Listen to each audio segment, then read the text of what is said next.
বলছেন, শেখ আমি রেজিস্ট্রি অফিসে দলিল লেখক হিসাবে কাজ করি।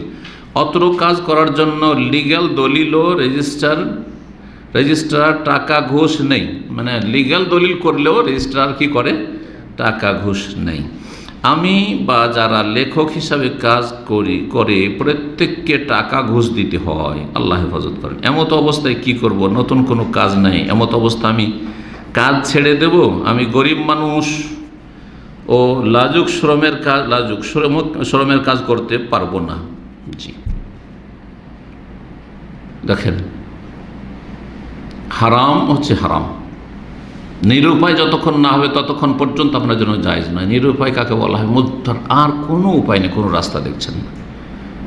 আপনি একটা পেশা শুরু করে দিয়েছেন, সেজন্য ভাবছেন যে এছাড়া মনে হয় আর অন্য কোনো কাজ পাবো না, আর কোনো রাস্তা মনে হয় খুলবে না। কিন্তু চেষ্টা করলে অবশ্যই বহু রাস্তা বেরোইতে পারে। ওয়াল্লাযীনা জাহাদু ফীনা লানাহদিয়ান্নাহুম সুবুলানা, যারা আমার পথে সর্বাত্মক প্রচেষ্টা চালাবে, মেহনত করবে, অবশ্যই তাদেরকে আমি রাস্তা দেখাবো। অবশ্যই আল্লাহ রাস্তা দেখাবেন। ওয়া ইয়াত্তাকিল্লাহ ইয়াজআল লাহু মাখরাজা, যে আল্লাহকে ভয় করবে, সূরা তালাক আল্লাহ বলছেন, তার জন্য আল্লাহ অবশ্যই রাস্তা বের করবেন। কেবল রাস্তা বেরোবে না। হারাম রুজির রাস্তায় শুধু আপনার জন্য খোলা আছে না, মোটেই না। বহু হালাল রাস্তা খোলা আছে, কিন্তু একটু কষ্ট করতে হবে, একটু ধৈর্য ধরতে হবে, একটু আপনার তলাশ করতে হবে। যদি একেবারে নিরুপায় হন তখন করবেন। ন্যায্য অধিকার আদায় করার জন্য, তারপরে ঘুষের বিষয়টিও শুনে নেন আসল মশলা বলার পরে, যে ঘুষ কাকে বলে।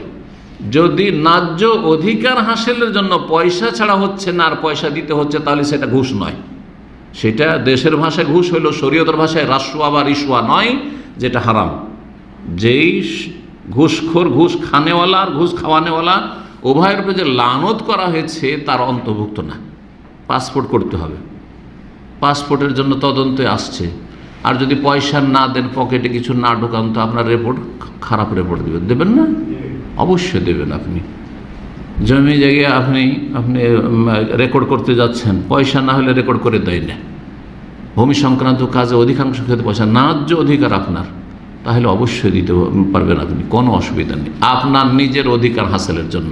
তাহলে রিশওয়া যেটা হারাম, রিশওয়া যার উপর লানত রয়েছে, যারা এই সব ঘুষের কারবার করে, সেটা কি? সেটা হচ্ছে অন্যের হক হরণ করার জন্য, অথবা অন্যায়ভাবে যে ধন সম্পদ ভক্ষণ করে। যেমন অফিসার, ওর দায়িত্ব আছে, সরকার ওকে মাসের মাস বেতন দিচ্ছে, এই কাজগুলি তুমি করে দেবে, কিন্তু পয়সা ছাড়া কাজ করে দেয় না, তার জন্য হারাম। কারণ সরকার তাকে বেতন দিচ্ছে, এই কথা বলার তার অধিকার নেই যে আমি যেহেতু তোমার কাজটা যেন মেহনত করে দিচ্ছি, সেই জন্য তোমার কাছে পয়সা নিচ্ছে। না, হারাম, নিঃসন্দেহে হারাম। অফিসারের জন্য ঘুষ খাওয়া হারাম। কিন্তু যেসব কাস্টমারগুলি দেখছে যে আমরা না দিলে তো কাজই করে দেয় না, অথচ অফিসারকে সরকার বেতন দিচ্ছে, তখন জনগণের জন্য ন্যায্য নিজের অধিকার হাসিলের জন্য যা দেওয়া যায়, সেটা রিশওয়া হারাম নয়। তো আপনি যদি আপনার বৈধ দলিলপত্র লিখছেন, আপনি ক্লার্কের কাজ করছেন, মোহরির কাজ করছেন, আর সেখানে পয়সা না দিলে লিগ্যাল কাজ হচ্ছে না, তাহলে দেওয়া জায়েজ। কিন্তু যদি দেখা যায় যে ওখানে কিছু লিগ্যাল কেস আসছে, কিছু ইললিগ্যাল অবৈধ কেস আসছে, সেগুলো চালিয়ে দেওয়ার জন্য পয়সা দিচ্ছেন, তখন সেটা রিশওয়া, তখন সেটা ঘুষ, আর তখন সেটা হারাম।